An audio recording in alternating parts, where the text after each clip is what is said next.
Last time on Improv Tabletop. After having made it across the debris dunes to the launching pad of the rocket, our heroes snuck inside. They drilled a hole into the cargo bay where they met Emberglow, a transformer who is apparently an old acquaintance of Scorchguard's, who has been working in the cargo bay of the ship that's been shuttling transformers on and off planet. While they were speaking with Emberglow, they got a visit from Master Phillips, a human who is apparently running this rocket ship. All of our heroes hid in the various cargo crates so they wouldn't be seen, and while they were hidden, Master Phillips gave a big ol' spiel, a very cryptic spiel, about some weird stuff going on with this rocket.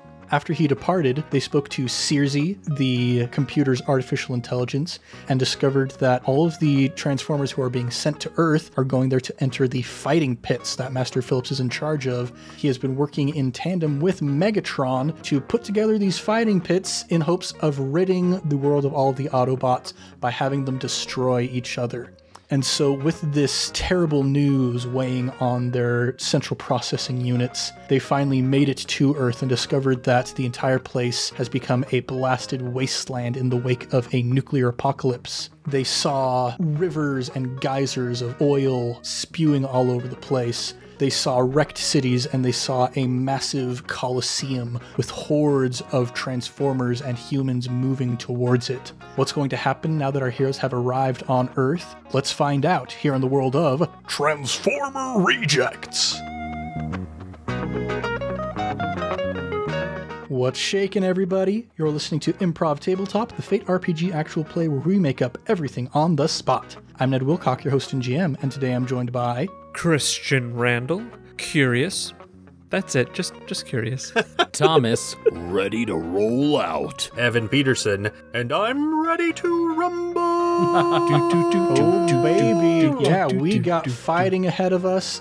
Maybe a more traditional-ish sort of wrestling experience for Evan to add some of his expertise to. Thanks. Not that a celebrity punch-out isn't a traditional wrestling experience. Taika's Fun Punch Club is not too dissimilar from some Japanese wrestling promotions. I say that sincerely. You know, we recently put out a poll on our Instagram story to get a sense of what's everybody's favorite campaign that we've done, and somebody actually voted for Taika's Fun Punch Club, and that blew my mind. But we're not here to reflect upon some of the stranger things we've done on this show. We're here to reflect upon some different really strange things that we've done on this show. If that makes sense, yeah. I think, okay, let's get into this episode. Here we are on planet Earth. There's a coliseum in there. Optimus Prime is probably in there with Bumblebee and all of the other Transformers, the other Autobots. And so you see the massive streams of robots and humans weaving and wending their way into the Coliseum. What is your approach tactic going to look like here? I think we should go kill Megatron. That should be our approach. I like where you're at, Free Spin, but he's got to be heavily guarded by all of his Decepticons. Then we kill them too. I think for once, we gotta get close to him, so that even if we die trying to kill Megatron, we can guarantee kill him, rather than just get ourselves killed in the process. What do you say, Emberglow? Emberglow is looking around at a flaming spout of oil that's just shooting right up out of the ground next to her. This is all a little bit above my pay grade, but I like the idea of saving Optimus Prime and all of the other good guys, so whatever it takes, I'm in. And feebly raises a thumbs up, and you see a flame shoot out of the thumb. Let's go sign up for the next fight. I start running across the land. Yeah, you begin heading towards the Coliseum, and you see that most of these large wending lines are working their way into the audience entrances, these big, wide concourses where they can fit tons and tons of people through. And then there is a very small line off to the side that says signups. While we're walking, can I kind of hang back and work my way over to Scorchguard a little ways away? Scorchguard, has Freespin always been so gun-ho about killing other robots? No, now that you think about it, Freespin is very against killing other robots. I just thought it was because they were so fragile and they didn't have any weapons or mechanical parts to them whatsoever. I suppose that makes sense, but I don't think their mother would approve. That's right. And I look over to Freespin with my eyes narrowing, taking after Lockfire, narrowing my eyes to slits. I'm not sure she would. I'm just going to pick up a rock and chip off some pieces and hold it up. Hello, mother. The focus shifts, and in the background, we're both standing there, squinting eyes, staring at him. And Emberglow begins leading the way off towards the line that says, sign up here. There are currently only 2 robots who are in the line at the moment. They have some clipboards, and they're scribbling on them. One of them you see is a speak and spell. Wait, please describe that to me. I have a guess, but I think I'm wrong. It's like in Toy Story, right? Yeah, Mr. Spell, the one where you type in words and it speaks them for you. Oh, okay. I'm on the same page now.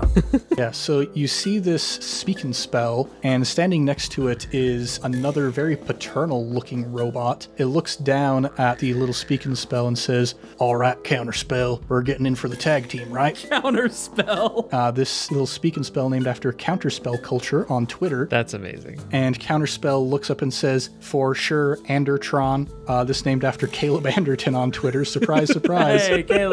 He shared the post, so he gets a character named after him. Andertron. So Counterspell and Andertron are finalizing their applications, and they see you arriving, and Andertron says, hey, welcome to the party. Looks like you're some misfits just like us. That's right, misfits. We don't belong here. How do we get into this fight so we can, destroy some of these Decepticons?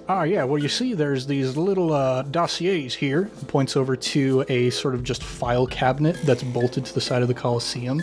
There's a drawer that's open, and there's a bunch of applications inside of there, and kind of rifling through them. One of them is application to be ground up into food for the dogs. One of them is application to have all of your oil harvested to go into the geysers. And then eventually you get to the application to fight in the Coliseum. Real Hitchhiker's Guide vibes right now, Ned. Thank you.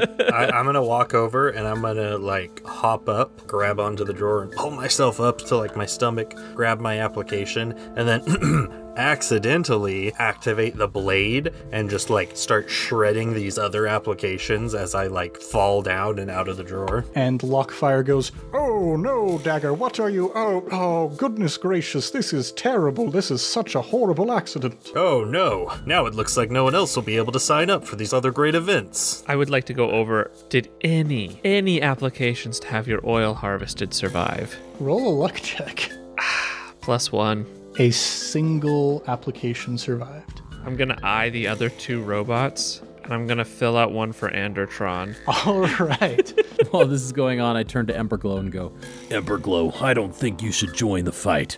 This isn't necessarily your fight, and I don't know what I would do with myself if I knew that you got hurt and I couldn't save you. All right, well, maybe I can try and infiltrate behind the scenes and see if there's anything that I can do, try and hack into any of the servers there. I brought Circe with me. And she pulls out a little Tamagotchi, and you see Circe's face is on the front of it. Well, I'm sure that'll be really helpful. And by this point, you've managed to fill out your paperwork, and there's a little slot, kind of like a dollar bill intake on a vending machine. I had Lockfire fill out my application, because I cannot write. And I said, Lockfire, don't put yourself on the application. I'll use you as a secret weapon if I absolutely need to. You can blast people with your feedback. Yes, of course. I have a scorching critique that not many people can take.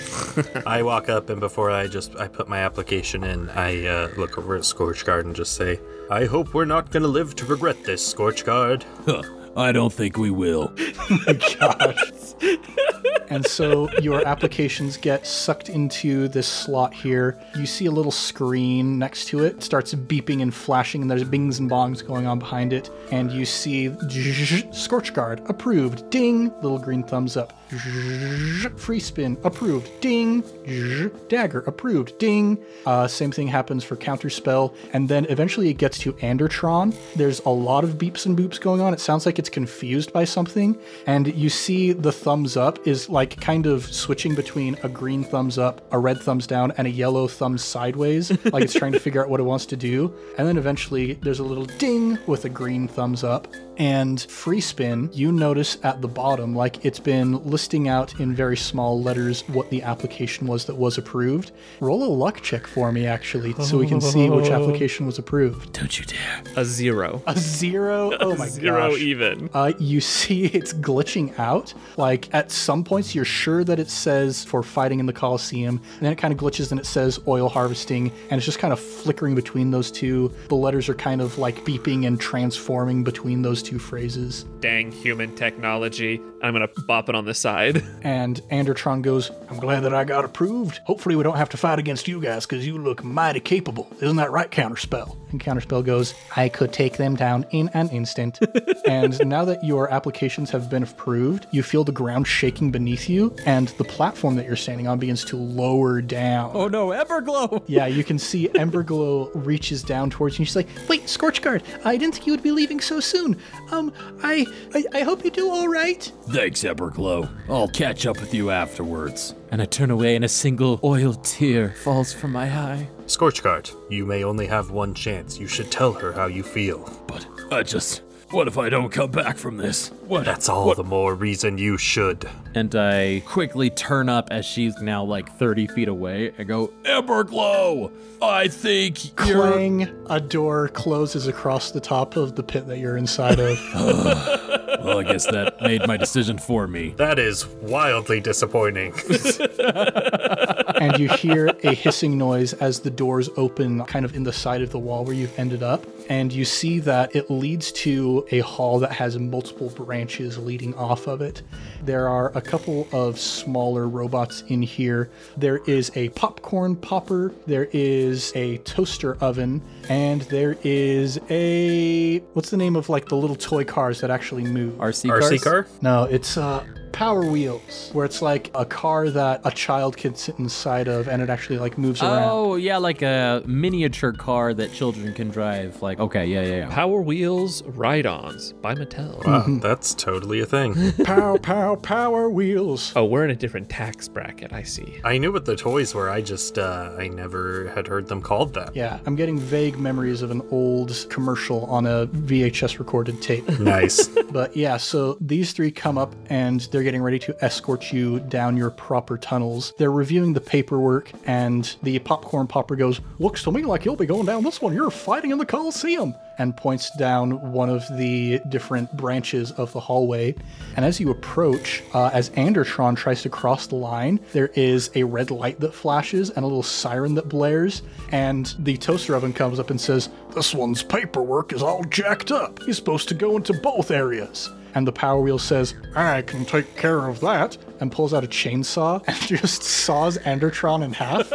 Andertron goes, oh, wow, this is not what I was expecting. Counterspell, can you give me a little bit of support here? And leans on Counterspell with his one hand. And one half of him starts inching its way down the hallway that is leading to the oil harvesting plant. And the other one is walking with you guys towards the Coliseum. And he goes, that was a dirty trick. I see somebody has already taken a pretty big heel turn. I look to Dagger and I go, I have to imagine that they'd be easily defeatable now, but I don't want to defeat a comrade. Are we going to be fighting Decepticons or what? This place is as horrible as we could have ever imagined. I just hope we make it out of here in one piece. Sorry, did he hear that? I don't want to offend him. None offense taken, friend. foreshadowing. Don't you dare dismember me again, Ned. I make no promises.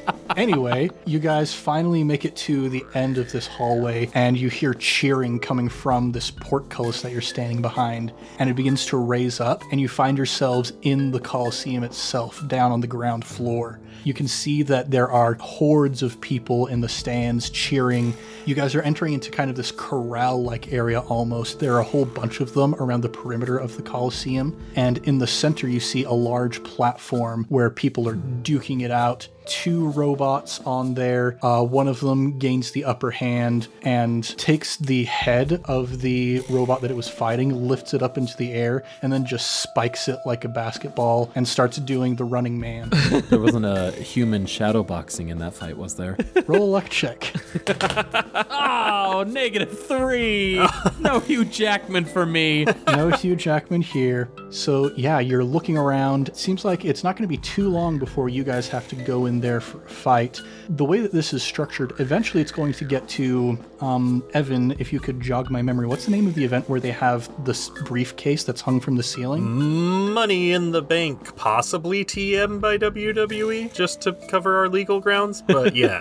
Or you could just call it a ladder match. Yeah, so there are these screens all over the place. There's jumbotrons up in the stands, and then down in the corrals where you are, there are smaller screens. Is Jumbotron a Decepticon? That is the name of a large TV screen. The more you know. Yes. I don't do sports. I think that's a sports thing. It's an arena thing in general, but also it's a really good... I feel like you might have just seen through like a secret Ned was planning for later, because that's a really good name. So all of these TVs are actually robots, it turns out. And the little TV in your corral comes scuttling up and jumps up and hangs onto, there's like a chain link fence, and the TV lights up and you see the face of Megatron as it addresses the crowd. I immediately pull out a sword. And he says, "All right, ladies and germs, you're here for the fight of a century. I have managed to secure the greatest treasure known to all beings throughout the universe, the Allspark Cube itself." And he holds up the Allspark, and you see it shining, and he says, "I stole it from the cold clutches of my greatest enemy, Optimus Prime." And the camera pans over a little bit, and you see Optimus Prime's body is like shackled up to a wall, and his head is on a little platter next to it. Optimus! And Optimus turns towards the camera and says, "Don't worry, I'm still alive. We can make it through this." And Megatron says, "I've had enough of your blabbering." And he grabs a bottle and just chucks it at Optimus's head, and it hits him on the side. And he says, "The Allspark Cube itself. The treasure, the prize that is going to the winner of this tournament. I'm going to put it in this briefcase here, and we're going to suspend it above the arena. We're going to have a ladder match for the Allspark Cube." This makes complete sense. And Megatron says, "We just have a couple of rounds left before we get to the finals, but we do have some new entrants. Everybody wave to the little insects down in the corrals." And you see on your screen, there's like an aerial shot that is showing you guys down there in that corral. You hear the audience jeering and hissing at you. And he says, "We're going to start with this half-baked Autobot over here," and points at Andertron and Counterspell, and says, "You're going to fight against my champion now, Fireball 20, named after iCastFireball20 on Instagram, who also shared that post. And so you see this gigantic metallic dragon fly down from the sky and land in the arena. Yeah. And it breathes fire out of one of its heads and lightning out of another and ice out of another, this 5-headed dragon. It's gonna fight Tiamat? Mech Tiamat? Okay, we're dead. Andertron looks down at Counterspell and says, "It's all right, we can handle this." I'm going to do a quick roll for Andertron and Counterspell. They do not got this. We're going to just... and that's it. They do not got Yeah, we're just going to montage through that fight really quick. I just imagine like all 5 heads just unleash on them as soon as they say that, and then there's nothing in the way. Yep. Well, at least we have some consolation for Caldic Steelskin and Drawing Dragon that your death was not nearly as grisly as Caleb's was. You know, Caleb's gotten to play the hero on this show enough times, so... Yeah. So, now that that is taken care of, the camera turns to the rest of you. Scorchguard, I'm not feeling so confident anymore. And Megatron says, "All right, time for the final battle. These 3 nincompoops here against Fireball 20. The winner gets the Allspark." While the previous fight was kind of happening, I'm just sharpening each of my fan blades blades, getting them as sharp as I possibly can. So the rules here are either retrieve the briefcase or kill your opponent. Sounds about right, yeah. Okay. There you go. And you feel the floor under you start moving. You're on like this moving sidewalk, and the chain link fence opens up in front of you and starts leading you up to the arena, where Fireball 20 is like doing victory laps around the arena, like flexing, doing poses for the paparazzi. And finally, the conveyor belt stops as you land in the arena, and Fireball 20 lands down in front of you and says in 5 voices at once, "Well, it's you against me. This is going to be a fun little warm-up exercise." I'd like to skitter forward, and I'm just gonna like look up and then look up and then look up further because I'm so tiny, and I'm gonna say, "Join me. I will give you the Allspark. You could be a great ally." roll a flashy check. Roll a betrayal check. I knew it. That's a +5. Oh boy. So Fireball 20 looks down at you. All 5 of those heads come in right up to you from all sides. And the red one in the center gives a little mechanical sniff and then turns up to the press box where Megatron is located and says, "Master, this is one of us." No, we could have never seen that coming. I look to Free Spin, hurt. Free Spin, you have betrayed me. You have betrayed all Autobots. I look back and I give a wink. I charge to Free Spin with my swords drawn. All right, we're going to enter into our exchange here, baby. Obviously, we're going to start with Scorch Guard. What does your attack against Free Spin look like? Forceful. No, he doesn't understand winks. He's just bull rushing in with all of the force that he can. I sure am. Yeah, go ahead and roll to attack with Forceful Free Spin. How would you like to defend? I would like to, very cartoon style, step back and like slip on my feet, whoa, whoa, whoa, whoa, whoa, whoa, and like fall onto my back so I fall underneath his swing.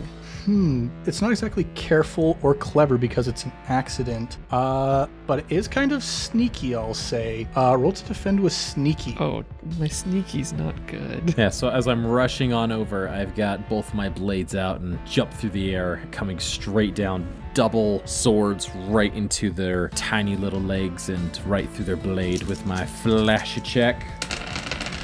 Oh my gosh, that's a +7. Wow. I rolled 4 pluses, and I have a +3 to forceful. Oh, man. So I will say, Christian, your stress goes away at the beginning of every session, but your moderate consequence does not. Okie dokie artichoke. Well, I got a 0.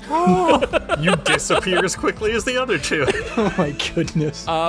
I would like to take a severe consequence. And then that takes care of 4 of them. It takes care of 6 of them. Oh, then yeah, give me that severe consequence. I'll be whatever I need to be. All right. The severe consequence that I'm going to give you is Curse of the Betrayer. Ooh. You have the full ire of Scorch Guard on you now, and you hear from up in the press box where Megatron is, well, you hear a voice coming from the side of Megatron, the voice of Optimus Prime saying, "Is that Scorch Guard? Scorch Guard, you made it! You came here! You're the one who's going to save us all, right?" And you hear the audience at this gasp in shock. And there's murmuring where people are like, holy cow, Optimus likes this guy. Maybe he's actually going to win it. And so you have the audience's hatred upon you now, the curse of the betrayer. Oh man, this is not going well for me. And I just scream at the top of my lungs, "We were in it together, Free Spin, and you're the one that betrayed us all." And who would you like to go next? oh, I'll have, I think, Tiamat, I'll have them go next. All right, Fireball 20 is going to take a turn. Yes, Fireball 20. So Fireball 20 sees this massive hit that you just landed on Free Spin and goes, "This will not do, harming my new ally." and is going to rear back with the, let's say, the green head, and is getting ready to fire a big ol' poison breath at you. Fireball 20 is going to attack with Forceful, just going in full brunt with this attack. How would you like to defend? I would like to defend with quick. I am going to pull both of my swords out as fast as I can, and just like a fan blade, sort of connect them in an X and have the middle portion be like a makeshift handle, connect one of my hands to it, and point it towards the blast and just have my arm rotate as fast as I can, like a fan, to try to blow the poison away from me as fast as I can. Right on. Yeah, roll to defend with quick. Here we go. Okay, that's a +3. And Fireball 20 got a +5. Okay. I will use my aspect transforming into Prime and one of my fate points to... Do I add +2 or do I re-roll? Make it a tie. Just make it a tie. Yeah, I'll add +2 and succeed at a cost, right? Well, when you tie while attacking, the attacker doesn't do any damage but does get a boost. Oh, yes. Yeah, I will make it a tie. So Fireball 20, you notice as he finishes blowing out this massive burst of poison, is already like turning to the audience to bow and hears your fan still spinning and looks down with shock, but a certain amount of admiration as well, and says, It would be an honor to defeat someone like you. and that is the exact name of the boost that Fireball 20 is getting. Nice. They can certainly try. That's going to do it for Fireball 20. We're going to pass it over to Dagger. All right. I am still standing back, eyes wide at how insane Scorchguard just went. Hey, one of my aspects is stuck in high gear, okay? And I'm like, I really should have held him back. And then I'm going to look around, see all the ladders surrounding the ring, look up at the briefcase, and just be like, all right, I need to end this. And I'm going to sprint for and try and climb as high as I can one of the necks of Fireball 20 to try and get up to its head. Yeah, go ahead and roll to overcome with quick. I think that's the first time I've rolled a natural blinks on the fate dice. So that's a +3. +3, all right. So with that roll, I'll say that's good enough to get you to like the back of the skull of one of these dragon heads. Not quite high enough to like leap off and reach for the briefcase. And you're in maybe a bit of a vulnerable position here, but you've made a decent amount of progress. And I guess I'll give Free Spin a chance to show us what they've got. All right, Free Spin, what do you got? I sort of like shuffle on my back out from underneath the now very enraged Scorchguard, and I just kind of touch my hand, my little hand, not my big spinny drill hand, my little hand to Tiamat. Fireball 20. Fireball 20. I like how we're all forgetting the name when it's literally Thomas's podcast. So I scooch back and I touch one of my little feet to Fireball 20, and I say, "We can destroy Megatron and become better. Join with me." Roll to overcome with Flashy. If I ever needed a big one, this is it. So it's treason. I would like to use a free invoke of like Yellowstone, but stinkier. As I'm on the ground, I reach over to just some of the discarded oil that's everywhere, and I take a swig. I do a shot of oil to give myself some liquid courage. Yes, some of Andertron's oil that he left behind on Exactly. Oh, no! Half of him went to go deplete his oil, and the other half is here. Boosting me. Oh, it's so sad. So I will invoke like Yellowstone, but stinkier, and I will spend a second one on I gotta ask Mom first, and I'm gonna hold it up to Fireball 20, and I'm gonna say, "Do it for Mother." All right. So I did it twice, so I get to add +4 to the roll. Mm-hmm. Christian's adding and not re-rolling twice? That is going to be a +8. +8. Okay, I'm going to contest this with essentially Megatron's previous argument of like, hey, you're going to be loyal to me, you're going to fight for me and nobody else, right? Mm-hmm. Going to have Megatron roll with Forceful to see if he can put the fear of Cybertron into Fireball 20.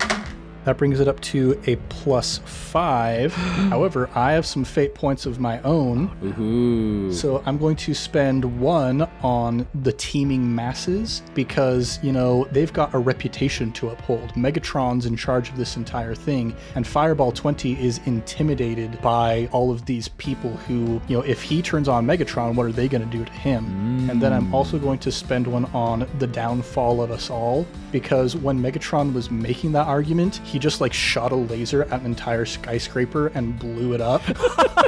And so that's going to bring this up to a +9. All right. Okay, I have 3 fate points, correct? Correct. I will use 1 more To reroll. to add 2.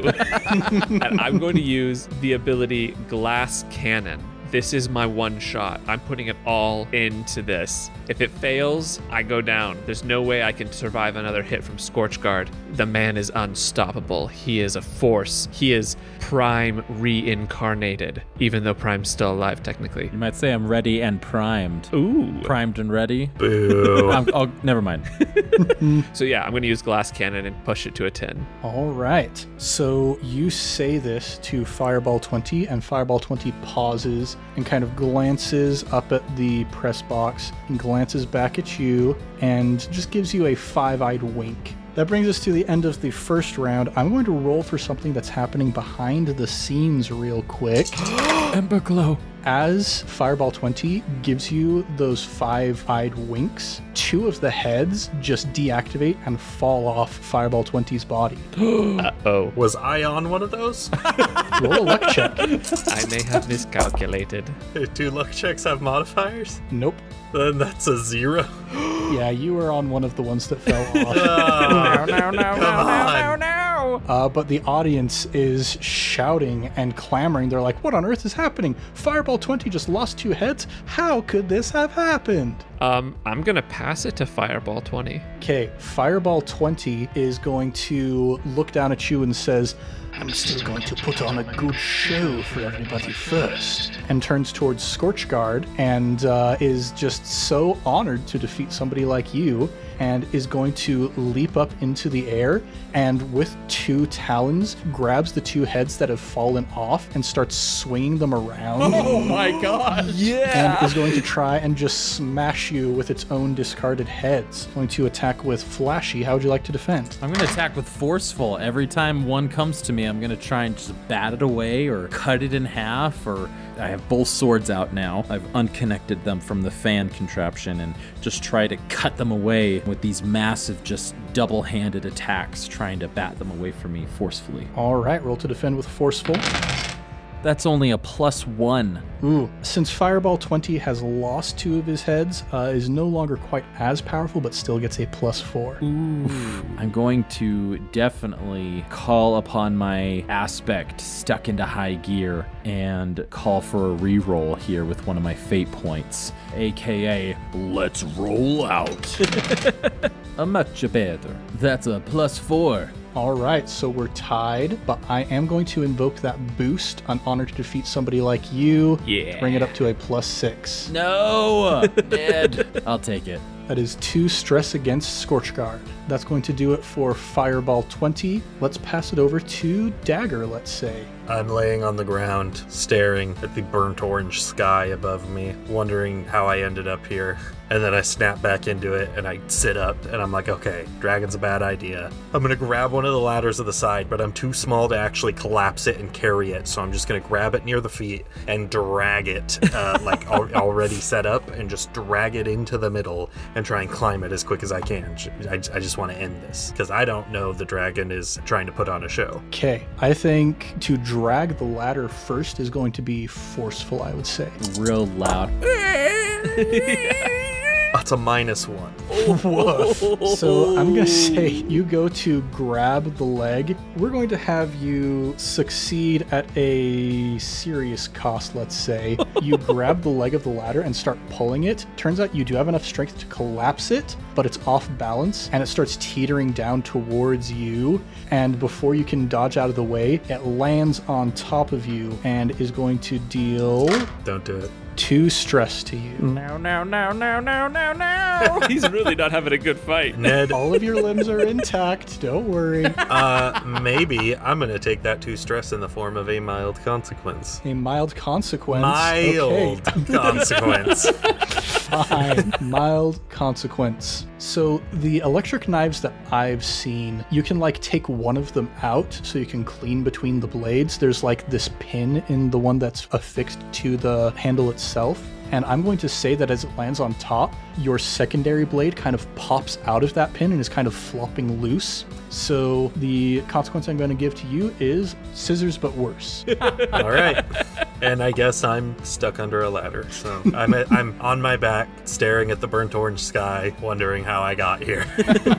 I believe that brings us to either Free Spin or Scorch Guard. Yeah, I'm curious to see where Scorchguard's rampage takes him next. Oh no. Ned, can I use a stunt and an action? Or is using the stunt my action? Well, tell me what you got and we'll see.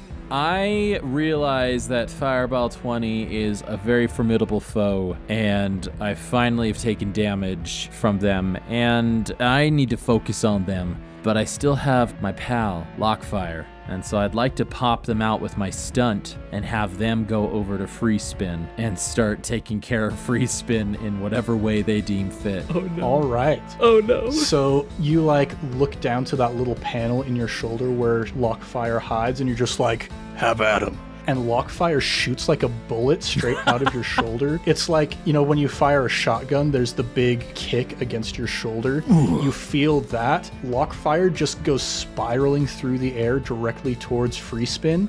And because this is a stunt, it needs to be special. So I'm going to say this is going to be essentially an armor-piercing attack. It's just going to do this many stress to you upon impact. So, gonna attack with Quick. It's only a +1 currently. I am going to give Lockfire the free invoke on the downfall of us all. Lockfire is spiraling through the air and it's just like, Free Spin, I knew you would be the downfall of us all. Is going to reroll that.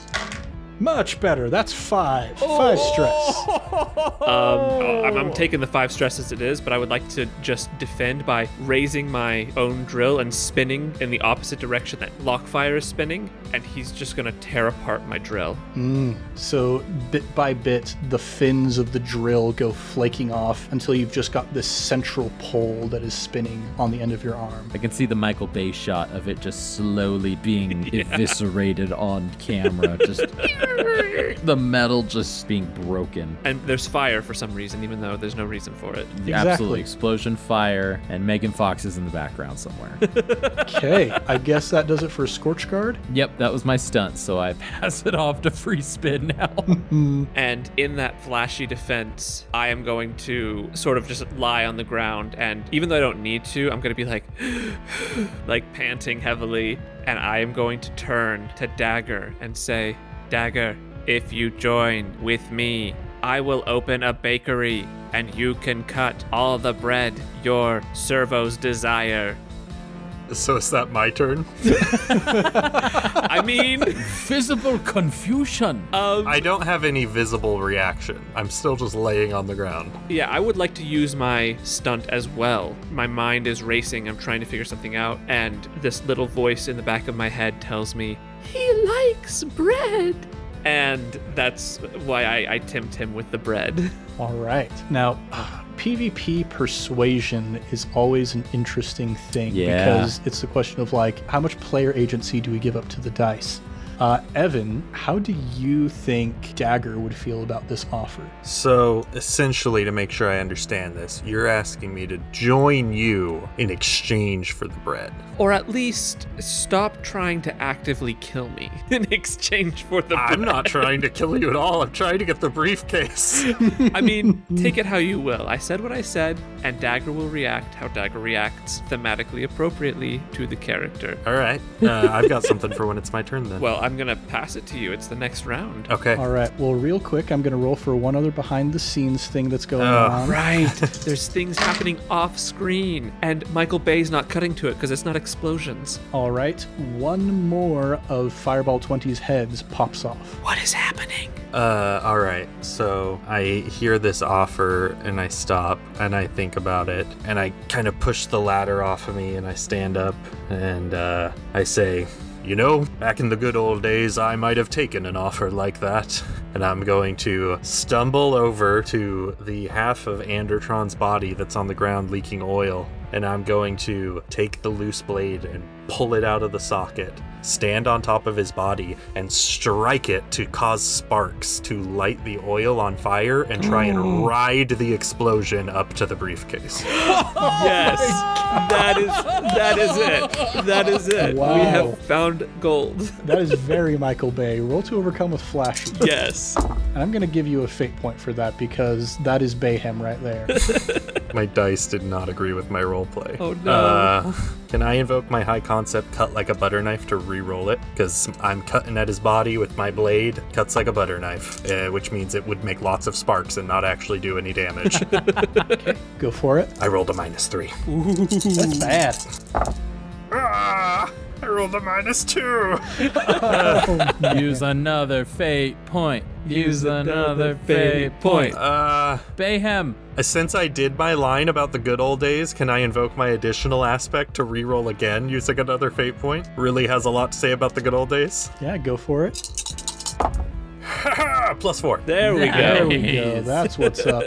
So, Andertron's lifeblood, his martyrdom, his sacrifice, allows you to propel yourself up to the briefcase. As he's flying through the air, I'd like to just look at him, and with a single oily tear, I go, He's rolling out.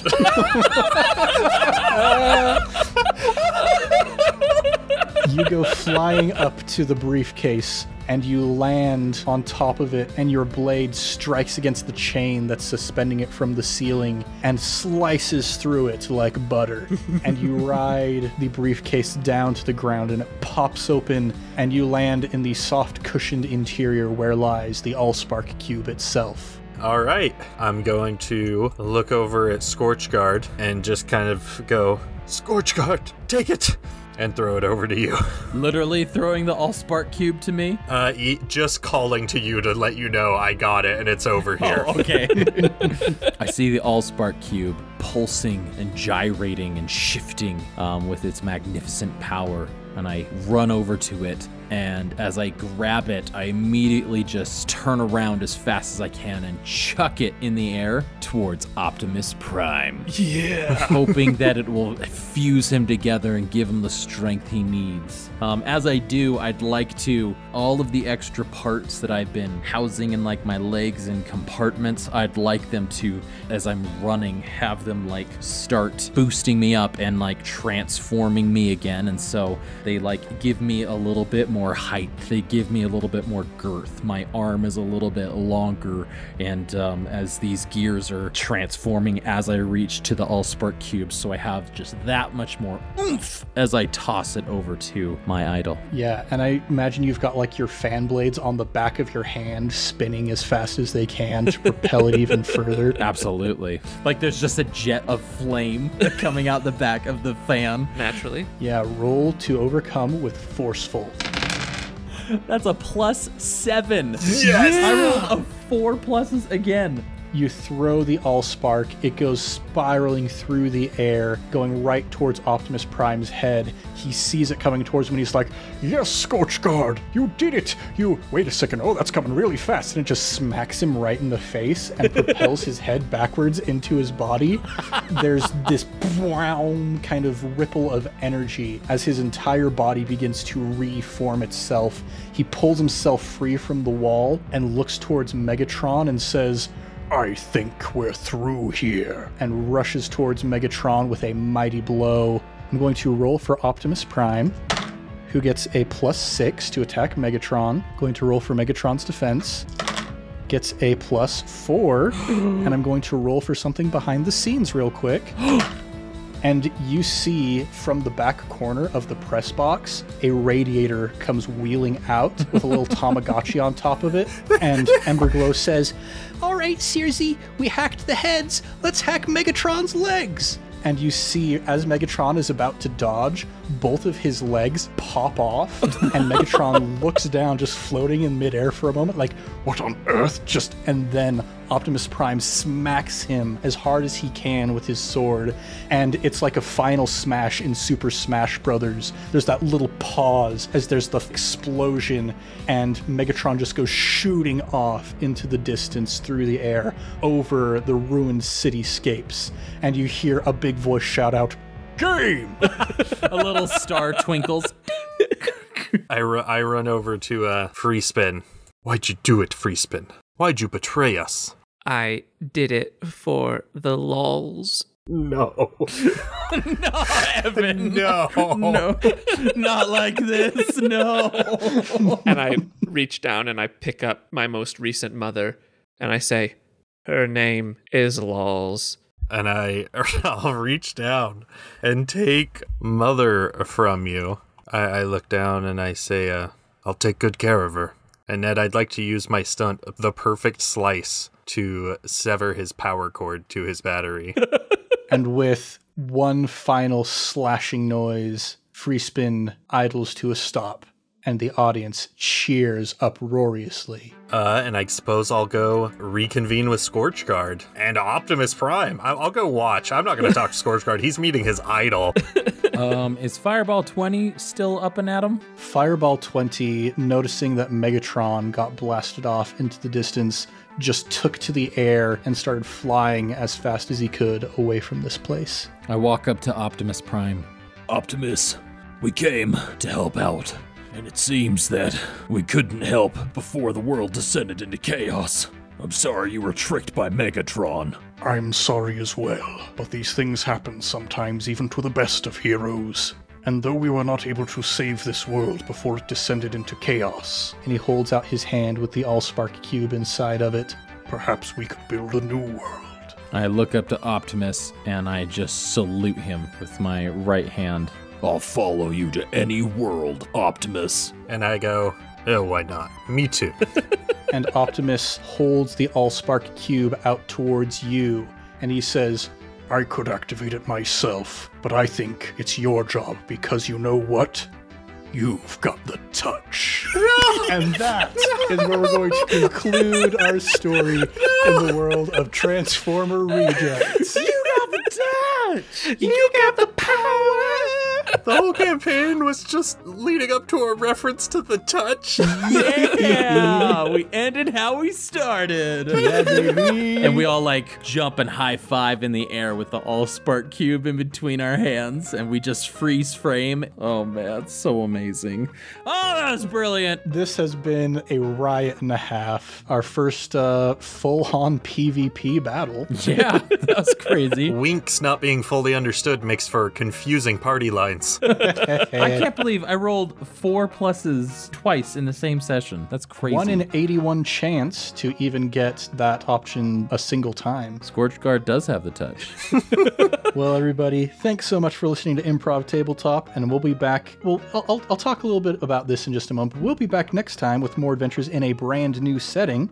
If you want more, go ahead and subscribe, maybe even give us a review. We would be as happy as a young Transformer reject who finally has his idol's approval if you go ahead and give us a review on the podcatcher of your choice. Yes. We're also all over social media at Improv Tabletop, so if you'd like to suggest either a setting for us to play in or an aspect of one of our characters to use, you can tweet about us or comment on one of our posts using hashtag ImpTabSetting or hashtag ImpTabAspect. Let's do a round of plugs. As always, we've got our sister podcast, iCast Fireball, with the handle iCastFireball20 on Instagram. Oh. Thomas, would you like to tell us about that podcast? iCast Fireball is an actual play 5e D&D adventure where we go through the campaign Tyranny of Dragons. And yes, Tiamat may or may not be heavily influenced in that campaign, as you might have seen in this campaign here.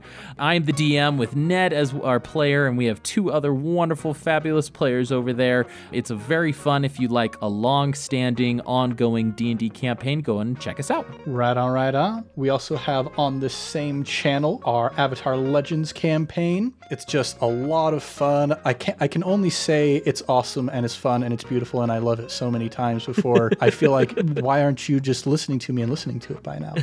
But if you haven't, just please go do that. It would warm my heart, warm my soul so much. There may or may not be Pie Show involved. Ooh, there's lots of Pie Show involved in some pretty major ways. And also regular pie. That is true. Are there any shows? Shows of force. Hey, there we go. That's what's up. But yeah, the other thing that I would like to mention, not so much a plug per se, as it is just kind of an announcement. We have been running the show for 15 straight campaigns, and it's been a wonderful time. It's been a wild time. It's been a little bit of a tiring time. So for 1 month, we're going to be taking a little hiatus. Now, don't be panicking. Goodness knows I've experienced my fair share of podcasts saying, hey, we're just going on a little hiatus, and then they never come back. That's not us. We're going to be gone for 1 month, and then we'll be back in August with a brand new setting just for you guys. We're just going to take a little bit of time to get a breather, to recoup a little bit, because schedules are crazy around this time of year for some of us. But we will be back soon enough. Thank you all for your support. And in the meantime, we've still got Avatar to go listen to. Hey, we will not be pausing on that. That's going to keep on going as usual. Christian, is there anything that you would like to plug? Yes, my plug is just, if you've got someone out there who you know who's trying to live their dream, support them. Talk about it with other people. And on that note, I am going to plug just one thing that my friend is doing. I've got a buddy from college. I think some of you guys know him. Harrison Prue. Yeah. He's currently studying in England, doing some acting stuff over there, and he has a GoFundMe up right now. He is purchasing an ambulance, and he is going to drive it to Ukraine. So if you want to go ahead and donate anything to that, or honestly just check him out anywhere and follow him, it's just called Ambulance for Ukraine by Harrison Prue, Harrison,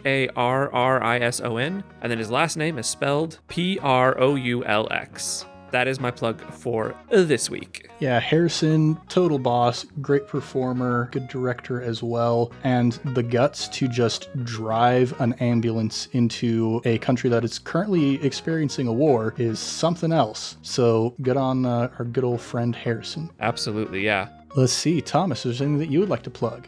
Just support each other as much as you can. Go listen to some other Imp Tab campaigns, maybe for a second time if you're eagerly awaiting our next campaign. I would highly recommend Mistborn, but I may be a little bit biased there. But go give him a check out. Ned has done wonders for this podcast, getting it up off the ground, and he deserves all the listens and reviews he could possibly get. Aw, thank you. But it is a team effort, so we deserve all the listens and reviews we could possibly get. Hey! And Evan, is there anything that you would like to plug? Yeah, I'd like to plug, this might sound odd at first, but hear me out. I'd like to plug getting to know your technology. We are in an era of lots and lots of technology taking over our lives, and I work in IT, so maybe I'm just kind of nerding out here, but it feels like the majority of people I interact with, and there's nothing wrong with this, but they interact with their technology at a very surface level. They don't really understand how it's working under the hood, or even what all its capabilities are. And there are so many ways you can get different programs and things that will just improve your efficiency in whatever you're doing. If you're a DM, there's so many programs out there to become a more efficient DM, to organize world building and things. Look for and keep an eye out for small open source projects. There is so much software these days that no one even really knows about that is super high quality, super secure, and comes with none of the bloat or advertising associated with these huge software companies, that is just free from passionate software developers working as a hobby and for fun in their spare time. Like, honestly, if I'm looking for a program to do something on my computer, I will sometimes type in program that does this open source. And I can usually find something that is honestly better, cheaper / free compared to, Microsoft trying to charge me $20 a month for some software that does it half as well. So learn how your computer works and explore the possibilities, and you'll find that there are ways that you can still use it to really improve your life and not give in to some of the fears that come with interacting with these big tech corporations, and support small-time software developers in the process. Yeah, a couple that come to mind that I will plug that I use. One is Kobold Fight Club. It's a free website for building D&D 5e encounters. What was cool about that, the original person who made Kobold Fight Club had to stop doing it, so somebody else came in and took up the flag. It's now known as Kobold Plus Fight Club. That's at koboldplus.club. There's savaged.us, which is it's a digital character sheet for Savage Worlds, kind of akin to a D&D Beyond. Evan, what's the Pathfinder 2e site site that you discovered recently? Let me find it real quick. Yeah, there is another kind of for lack of a better word, it's the D&D Beyond of Pathfinder 2E. It's called Path Builder. That's what it is.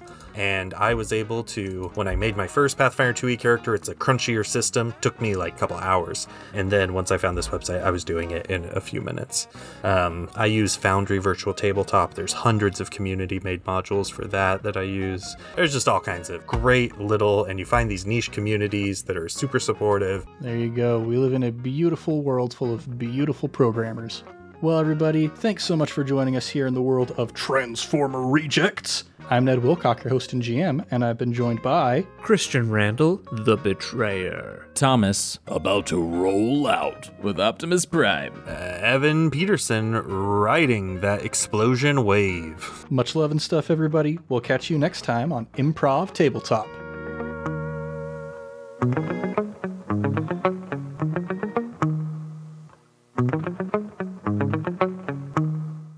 I'm pretty sure that Thomas is legitimately asleep. I can't tell if he froze or fell asleep. There's no movement in frame, so it's hard to know if he's frozen or not. His connection was a little spotty earlier. I can't tell. Is this going to be like an after credits thing? Well, if he's not awake and we can't get him to say his name, it's not going to be. Can he record it later and you can edit it in? Oh. Okay. Oh, he was frozen. Okay. He just disappeared. Okay. At least he didn't fall asleep at the end of that session. Holy Can cow. you imagine?